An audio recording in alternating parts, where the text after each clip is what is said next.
Hello neighbor, this is Kurt with Etrailer, and today we're taking a look at the Kuat NV 2.0 two-bike carrier and how it fits on our 2024 Jeep Grand Cherokee 4xe. Now, if you watch this video and you decide, hey, the Kuat NV 2.0, that's the bike rack for me, you go ahead and purchase it and use it a few times, go ahead and tell us what you think about it in the comments below. We would love to share your experience with our other neighbors in order to help them make the best decision for themselves.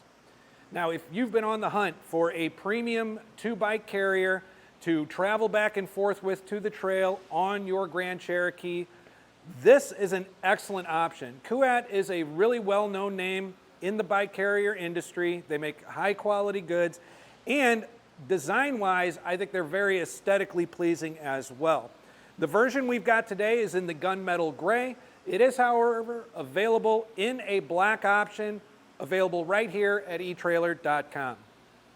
Now, this is a platform style rack that is wheel mounted.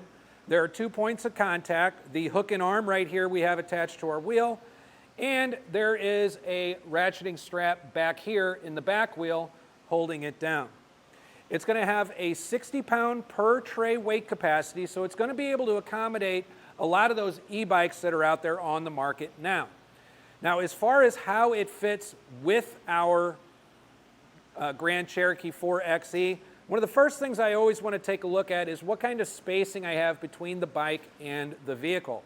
Now, the hitch on this vehicle comes out of the bumper, so it's really high off of the ground.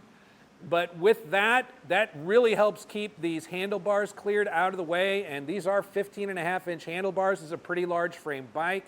And even on a rougher road, we're really in no danger of the bike making contact with the back of the vehicle.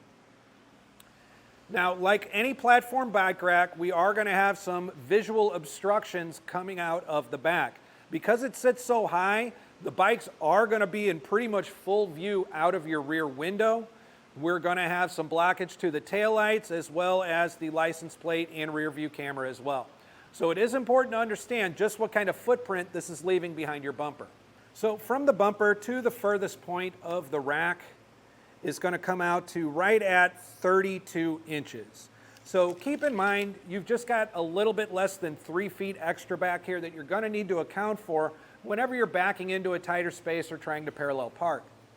The other thing that we always like to take a look at is our ground clearance. Now, this rack, because the hitch is so high, I think it's going to offer more than enough ground clearance for us.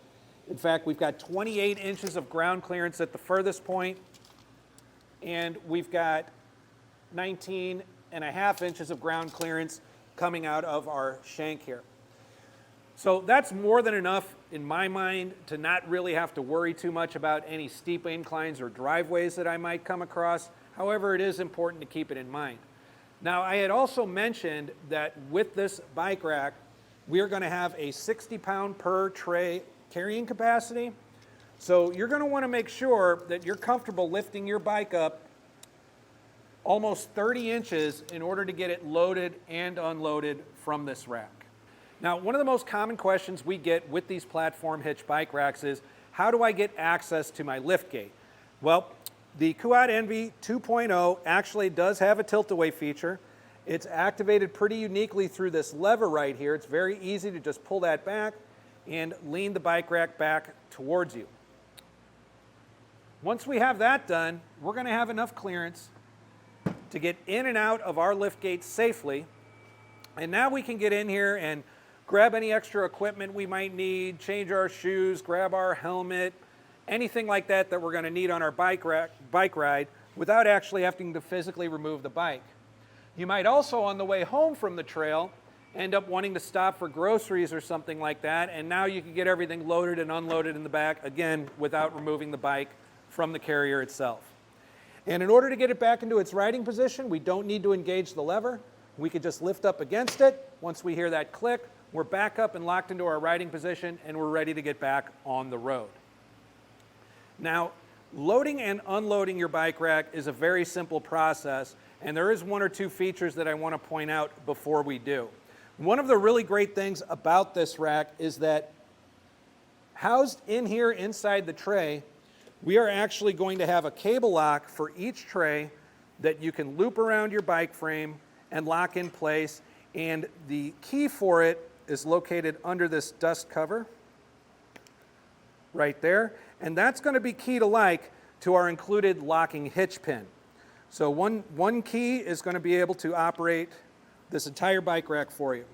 And this will stow away right in here, so you're not going to have to worry about losing your cable locks. And as long as you keep your keys set as far as getting it in and out, you'll be able to unlock it and lock it easily. Now, as far as removing the bike, again, there's really only 2 points of contact. First, we're going to go ahead and depress this lighter gray button on our wheel strap. That's going to release that. We're just going to feed it through and clear it out of our way. Next, we're going to engage our arm and hook. There's a button here at the top.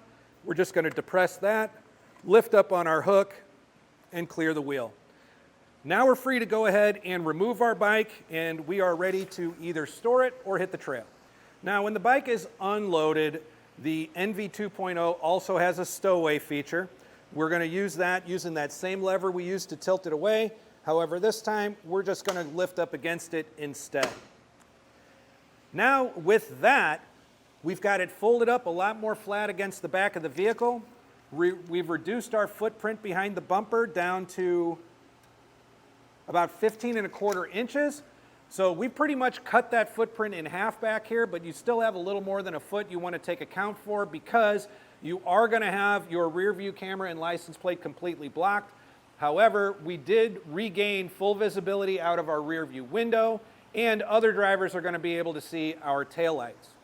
And while we have it in this upright position, there's one more feature I want to show you, which is going to be this bike repair kit. So when you're out on the trail and you've got an emergency repair that you need made, this will allow you to attach your bike up here by the frame, keep it off the ground, and be able to get your repairs done with relative ease. So with all that being said, I think the Kuat NV 2.0 is an excellent choice for you and your Jeep Grand Cherokee 4xe. I'm Kurt with Etrailer. Thanks for stopping by.